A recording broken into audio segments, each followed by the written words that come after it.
Qui est Diamant de Bokassa El Congolia? Voici une courte biographie de celui qu'on appelle le Diamant de Mont Sinaï.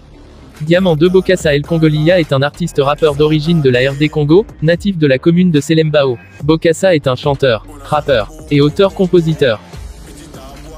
Dès son jeune âge, Diamant de Bokassa est bercé par la musique urbaine de son quartier dans la commune de Selembao, un quartier mouvementé de la capitale congolaise.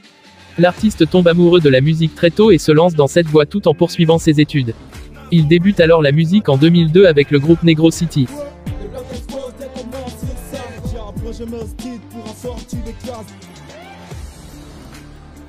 Mais l'artiste va devoir se séparer de ses camarades de Negro City pour aller continuer ses études dans un internat dans l'ex-province du Bas-Congo, l'actuel Congo central. En 2005, pendant ses vacances scolaires, l'artiste a créé le groupe qui sera dénommé les Messagers de hip-hop congolais MHC en sigle.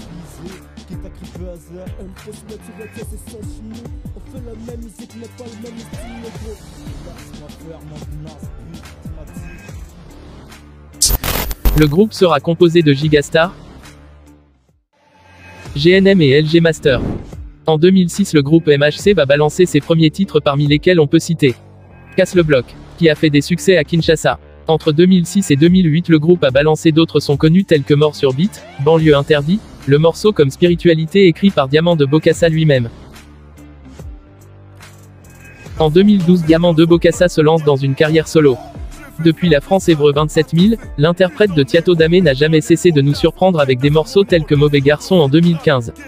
Ou encore Sopeka. Ces deux titres vont être plébiscités par les fans et validés par d'autres artistes urbains de Kinshasa, la capitale. L'artiste a connu le succès international avec son maxi-single Octogone. Un projet à 100 titres. D'où le single Octogone 1, sera le premier d'une longue lignée. Les contrats, tout est nickel. Donc promotion, billets à Kinshasa, les concerts, la personne qui va s'occuper de ta sécurité, tout est bon. D'accord? Bon, alors ton contrat est là. Voilà, tu signes. Ok. Ça c'est pour toi, ça. Tu gardes. Et puis ça c'est pour moi. Normalement en deux. Hein. Ça c'est pour moi. Voilà, on a une signature ici. Donc pour nous deux. Hein. Le contrat c'est pour deux personnes. Là, il faut que je signe ici, je te donne. D'accord. Ok, ça c'est pour toi, ça c'est pour moi. Ok, d'accord. Donc, il n'y a rien à se faire, tout est bon. J'ai appris que tu es au top. À Kinshasa, tu seras comme un roi. Ok, d'accord. D'accord. Allez. Bonne chance, à très bientôt. Il va peu à peu produire des suites de cette épopée musicale.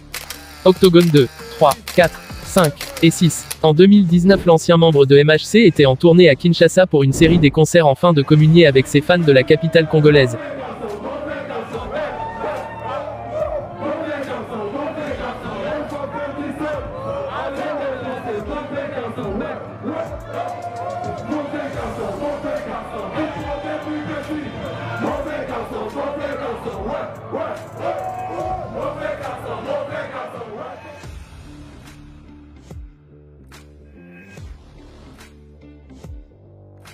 Il clôture sa tournée lors d'un grand concert au parking chez Temba de Gombe, où il sera accompagné des quelques rappeurs de son fief. Ce grand événement a vu défiler beaucoup des artistes de la capitale. À l'instar de Micmac et Miko Black, deux rappeurs avec qui il a déjà collaboré auparavant et qui vont devoir effectuer un déplacement depuis la France pour venir prester aux côtés de ce grand icône qui est Diamant de Bokassa. En 2021, l'artiste a su convaincre ses fans avec son titre Pasta Denis. Une chanson tirée de son maxi-single Octogone qui contient 100 titres. Pasta Denis est une chanson qui interpelle ouvertement ce célèbre pasteur, se faisant appeler lui-même prophète de la nation, le pasteur Denis Lessi, une personnalité publique connue de tous. Et qui ne rate pas l'occasion de se faire du buzz sur les réseaux sociaux.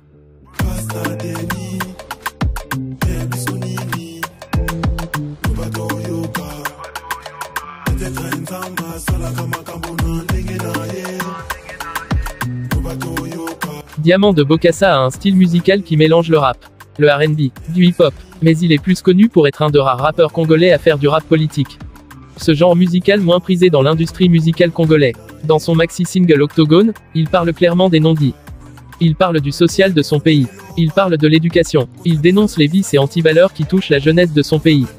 Il va même aller jusqu'à toucher quelques personnalités politiques, des ministres, des députés, des journalistes ou des pasteurs dans ses chansons.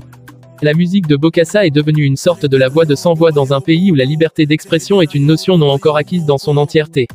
L'artiste bientôt à Kinshasa pour un gros concert sur la terre de ses ancêtres, le 28 décembre prochain dans la commune de Selembao vous promet déjà qu'il y aura du lourd. Du très très lourd.